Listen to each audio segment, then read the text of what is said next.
ಆರೋಗ್ಯ ಶುರುವಾಗೋದೇ ಅಡುಗೆ ಮನೆಯಿಂದ, ಹೌದಲ್ವಾ? ಸೊ ನಮ್ಮ ಅಡುಗೆ ಮನೆಯಲ್ಲೇ ನಮ್ಮ ಆರೋಗ್ಯ ತುಂಬಿದೆ. ನಾವು ತಿನ್ನೋ ಊಟ ಆರೋಗ್ಯಕರವಾಗಿದ್ದರೆ ನಮಗೆ protein, vitamin D tablets, iron tablets ಯಾವುದು ಬೇಕಾಗೇ ಇಲ್ಲ. ಸೊ ಇವತ್ತು ನಾನು ತಂದಿದ್ದೀನಿ ಒಳ್ಳೆ ಹೆಲ್ದಿಯಾದ ನ್ಯೂಟ್ರಿಷಿಯಸ್ ಅಳಸಂದೆಕಾಳು ಮತ್ತು ಪ್ರೋಟೀನ್ ರಿಚ್ ಆಗಿರೋ ಹೆಸರು ಕಾಳನ್ನ ಉಪ್ಸಾರು. ನಾವು ಕಾಳುಗಳನ್ನ ಯಾವ ರೀತಿನಾದರೂ ತಿನ್ಬೋದು, ಬರೀ ಬೇಯಿಸ್ಕೊಂಡಾದರೂ ತಿನ್ಬೋದು, ಒಗ್ಗರಣೆ ಹಾಕ್ಕೊಂಡಾದರೂ ತಿನ್ಬೋದು, ಯಾವುದಾದ್ರೂ ಮಾರ್ಗದಿಂದ ತಿನ್ನಬೇಕಷ್ಟೆ.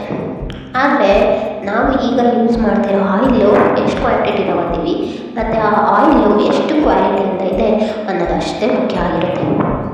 ನಾವು ಔಟ್ಸೈಡು ತಗೊಳ್ಳೋ ಎಣ್ಣೆಗಿಂತಲೂ ಕಾಡಿನಲ್ಲಿ ತಗೊಳ್ಳೋ ಎಣ್ಣೆಗಿಂತ ತುಂಬ ಎಣ್ಣೆನೂ ಡಿಫ್ರೆನ್ಸ್ ಇರುತ್ತೆ. ಸೊ ಯೋಚನೆ ಮಾಡಿ ಎಣ್ಣೆ ತಗೊಳ್ಳಿ. ನಾನು ಅಲಸಂದೆ ಕಾಳಿಗೆ ಹಾಕ್ತಾಯಿದ್ದೀನಿ ಹೆಸರು ಕಾಳು ಹಾಕಿ ನೀರು ಹಾಕಿ ಒಂದು ವಿಷಲ್ ಕೂಗಿಸ್ಕೊತೀನಿ. ಯಾಕೆ ಅಂದರೆ ಇದು ಹಸಿ ಅಲಸಂದೆ ಕಾಳು ಆದ್ದರಿಂದ ಒಂದು ವಿಷಲ್ ಸಾಕಾಗುತ್ತೆ. ಅದು ರುಚಿಗೆ ತಕ್ಕಷ್ಟು ಉಪ್ಪು ಹಾಕಬೇಕು.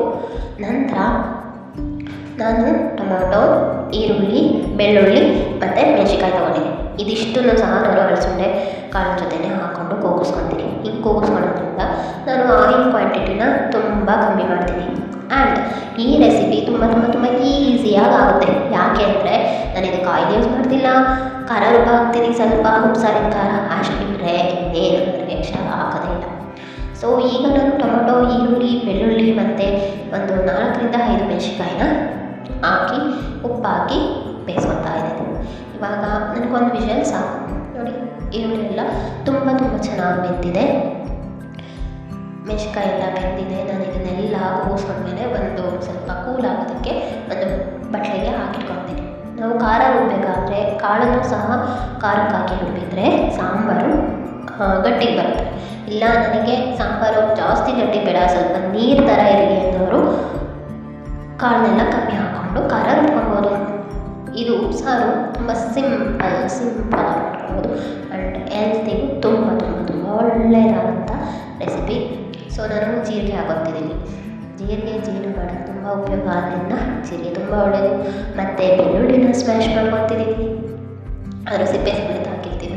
ಯಾವ ಸಿಪ್ಪೆ ಸಮೇತ ಹಾಕಿರ್ತೀನಿ ಅಂದರೆ ಅದು ಕಾಳೊಳಗೆ ಬೇಯಿಸಿದಾಗ ನನಗೆ ಸಿಕ್ಕಲ್ಲ, ಅದಕ್ಕೆ ಫುಲ್ ಅದೇ ಅಷ್ಟೋ ಒಟ್ಟಿಗೆ ಹಾಕ್ಬಿಟ್ರೆ ನಾನು ಚೆನ್ನಾಗಿ ಸ್ಮ್ಯಾಶ್ ಮಾಡ್ಕೊಂಡು ಹಾಕ್ಕೊಬೋದು ಅಂತ. ನೆಕ್ಸ್ಟು ಕೊತ್ತಂಬರಿ ಸೊಪ್ಪು ಹಾಕ್ತಿದ್ದೀನಿ, ಸ್ಮ್ಯಾಶ್ ಮಾಡ್ಕೊಂಡಿರೋ ಬೆಳ್ಳುಳ್ಳಿ ಹಾಕಿದ್ದೀನಿ.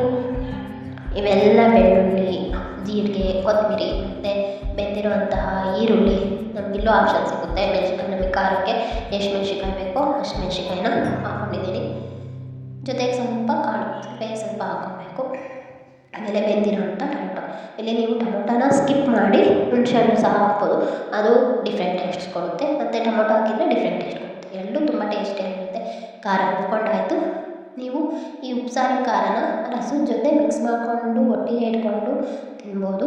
ಇಲ್ಲ ಒಂದೇ ಸತಿ ನೀವು ಖಾರ ಬೇರೆ ರಸ ಬೇರೆ ಹಾಕ್ಕೊಂಡಾದರೂ ತಿನ್ಬೋದು. ಇಲ್ಲೂ ಸಹ ಆಪ್ಷನ್ಸ್ ಇರುತ್ತೆ. ಸೊ ನಮ್ಮ ಟ್ರೆಡಿಷನಲ್ ಸ್ಟೈಲು, ಹಳ್ಳಿ ಸ್ಟೈಲು, ನಾವು ಮಂಡ್ಯ, ಮೈಸೂರು ಭಾಗ, ಹಾಸನ, ತುಮಕೂರು ಭಾಗ ಮತ್ತು ಇನ್ನೆಲ್ಲೆಲ್ಲಿ ಮಾಡ್ತಾರೆ ನಂಗೆ ಗೊತ್ತಿಲ್ಲ, ಇಷ್ಟು ಕಡೆ ಈ ಉಪ್ಸಾರು ಎಲ್ಲರೂ ಮಾಡ್ತಾರೆ.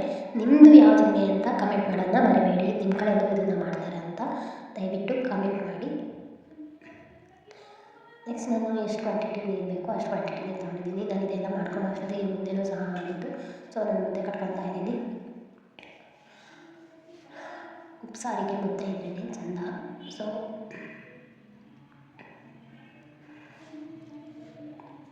ಮುದ್ದೆ ಎಲ್ಲ ಕಟ್ಕೊಂಡು ರೆಡಿ ಮಾಡ್ಕೊಂಡು ಉಪ್ಸಾರು ಖಾರನೂ ರೆಡಿಯಾಗಿದೆ. ಇದೆಲ್ಲ ಪ್ರೋಸೆಸ್ಸು ಬೇಗ ಮುಗಿದೋಗುವಂಥ ಪ್ರೋಸೆಸ್ಸಾಗಿರುತ್ತೆ. ಬೇಗ ಮಾಡ್ಕೊಂಡ್ರೆ ಅರ್ಧ ಗಂಟೆ ಸಾಕು. ಒಂದು ಕಡೆ ಕಾಳು ಕೂಗಿಸ್ಕೊಂಡು ಒಂದು ಕಡೆ ಮುದ್ದೆ ಎಲ್ಲ ರೆಡಿ ಮಾಡ್ಕೊಂಡ್ರೆ ಕಾಳು ಕೂಗುತ್ತೆ, ಖಾರ ಎಲ್ಲ ರೆಡಿ ಮಾಡ್ಕೊಂಡು ಉಪ್ಸಾರಿನ ಜೊತೆ ಮಿಕ್ಸ್ ಮಾಡಿಕೊಂಡು ಬೇಗ ತಿನ್ಬೋದು. ನಿಮ್ಮ ಮನೇಲಿ ಯಾರ್ಯಾರು ಮುದ್ದೆ ತಿಂತೀರಾ ದಯವಿಟ್ಟು ಕಮೆಂಟ್ ಮಾಡಿ. ಆ್ಯಂಡ್ ರೆಗ್ಯುಲರಾಗಿ ತಿಂತೀರಾ, ಹಾಗಾದರೆ ತುಂಬ ಒಳ್ಳೆಯದು. ರೆಗ್ಯುಲರಾಗಿ ಅದರಲ್ಲೂ ಹೆಣ್ಮಕ್ಳು ಮುದ್ದೆ ತಿನ್ನಲೇಬೇಕು, ದಯವಿಟ್ಟು ತಿನ್ನಿ. ಸೊ ನಾನು ಮುದ್ದೆ ರೆಡಿ ಮಾಡ್ಕೊಂಡಿದ್ದೀನಿ. ಅದಕ್ಕೆ ಮುದ್ದೆ, ಉಪ್ಸಾರು, ಕಾಳು ಎಲ್ಲ ರೆಡಿ